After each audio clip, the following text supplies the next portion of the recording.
What's good, guys? Your boy Hugo the Savage back again for another Marvel Secret Invasion review. Episode 3 entitled Betrayal. Let's get straight into this. Don't have to be here for too long. Because, we've gone over the mainstay in the show up until now in terms of graphics and stuff like that, and camera work and cinematics. So that's going to stay all the way through. Again, as I said last week, unless the budgets change in the middle of something, which I doubt ever happened. But this episode is what it said. It was called Betrayal down to the fact that Gia, who's the daughter of Talos, worked her magic as a spy to get across espionage information to her father to stop essentially a drone strike or plane attack, airstrike on some humans in the submarine. In doing so, starting a war between the humans, and then while the humans are going back and forth with each other, the Skrulls, who are now on their way to being Super Skrulls, Gravik in this particular episode does demonstrate that he has the powers in one instance of what the Mandarin had. So we know that that super thing, what we saw last time, it's been used on him up until now. We don't know if it's been used up on the other Skrulls because we haven't seen them use any of the powers yet. Obviously, the strike didn't happen, which, you know, it's episode 3. So I thought the pacing was a little bit off in this one because it was a bit faster than the other couple of episodes. And the parts what had more, I don't know, what had more of an edge to it, that had more of a risk to it, and you was on the edge, you see, of what's going to happen, kind of failed a little bit because it didn't last long enough. So when this airstrike was getting stopped, it was about 5 minutes in the show of is it or is it not, where I feel like they could have done this over the end of last show and this one. But that was fine. The dialogue in this is really good.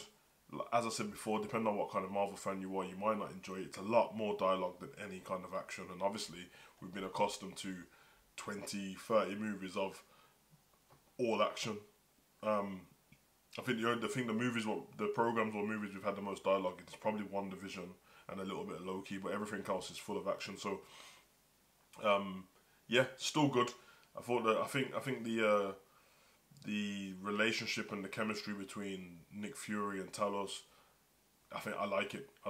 It does have the movie magic of previous shows and movies. You know, that method that they always use where it's a friendship, but they're always arguing once they get older, but they love each other and they want to help each other, but still they have that annoyance with each other and stuff like that, and they go back and forth. And obviously both men have these insecurities.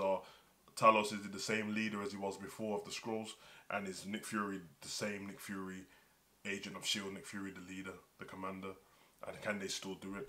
Obviously the last episode showed that Nick Fury had a wife. We had a little bit of dialogue and a flashback to 1998 of when they were together back then.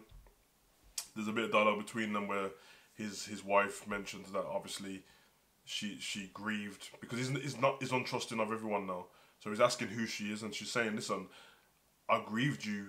I mourned you because I thought you died in the blip. You came back, and I was happy, but then you decided to leave again on your own accord, and I've had to become a new person, and the person I've become is me before I met you. And we don't have enough to show what she was like before she met him yet, but at the end of this episode, we see that Gravik is she phones up to speak to Gravik, and it seems like in the absence of Nick Fury, she joined that side because she's like, maybe, we don't know yet, but maybe because the humans are so set on destroying themselves and the blip happened and stuff, she might join the fight with Gravik, which is human extinction, and let the Skrulls live among Earth. Obviously, I mentioned Gia in this.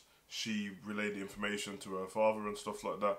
At the time while I was watching it, I gathered that it was all a plan because Gravik went to meet her father for a parlay, and within that time, he had just mentioned where the strike was going to be and stuff like that. And she got her phone out immediately, and I was like, oh, is this set up? He's obviously done it on purpose, and he did. And when she escaped at the end after giving her father the information, she was shot in the chest and seemingly left for dead on the floor. Now, we're in episode 3, and she's a big character, even a big actor. I don't expect her to be dead, but she did look like she was dead. So we'll see what happens next time. But for guys who haven't watched it, please go and watch it so we can chop it with each other, because yeah, it's one where, like, when you're talking to each other about it, it's not all about action, so I have to really pay attention to this. But I thought it was good. I'm enjoying it. As I said, it's not something that I wake up in the morning on a Wednesday to watch. I don't get really excited to watch it, but I do know it's on and I'm gonna watch it at some point in the day. Whereas there's previous shows where I need to watch it straight away. When WandaVision used to come out on a Friday, if I was gonna watch it with somebody, I couldn't wait for them to come around so we can get to it. And same with Loki. These haven't been exactly the same, but nonetheless, still great. Great TV show. Be your boy Savage. Comment, like, subscribe, and share. Let me know what you think in the comment section. I'm gonna start Discord soon on Hugo Online. We had one prior, but we're gonna start a new one just so for internet reactions and stuff like that, and the movie club, we can all stay in contact with you. You guys can send me stuff you want me to react to as well. So, run.